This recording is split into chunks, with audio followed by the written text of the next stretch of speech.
চৌদ্দগ্রাম থানাধীন ফেলনা গ্রামে আজ বিকাল 5 ঘটিকার সময় ট্রাক সিএনজি অটো সংঘর্ষে 3 জন মর্মান্তিকভাবে নিহত হয়েছে।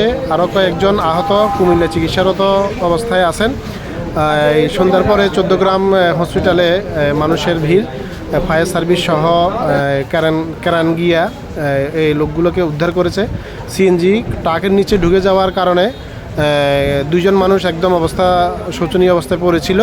এরপর কেরান গিয়ে তাদেরকে মৃত অবস্থায় এখান থেকে উদ্ধার করে। চৌদ্দগ্রামে তাদের আত্মীয় স্বজনের আহাজারিতে ভারী হয়ে গেছে আকাশ বাতাস। যতটুকু জানতে পেরেছি ওনাদের বাড়ি মোকারা। 2 জন মানুষ ছিল, মা বাবা, ওই ছেলের সাথে। ছেলে বেঁচে আছে, হাসপাতালে চিকিৎসাধীন চৌদ্দগ্রাম।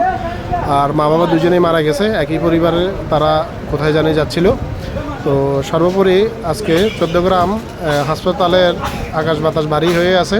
আত্মীয় স্বজনরা এসে কান্নাকাটির রোল পড়ে গেছে। উদ্ধার করার জন্য ফায়ার সার্ভিস কর্মীরাও ওখানে গিয়েছিল। চৌদ্দগ্রাম থানাতে লাশগুলো আছে এখন।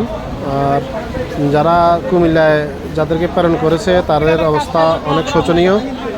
কয়েকদিন আগে আমরা সান্দিশকরায় চৌদ্দগ্রাম পৌরসভার সান্দিশকরার গ্রামের 5 জন নিহতের ঘটনা আমরা শুনেছি, দেখেছি।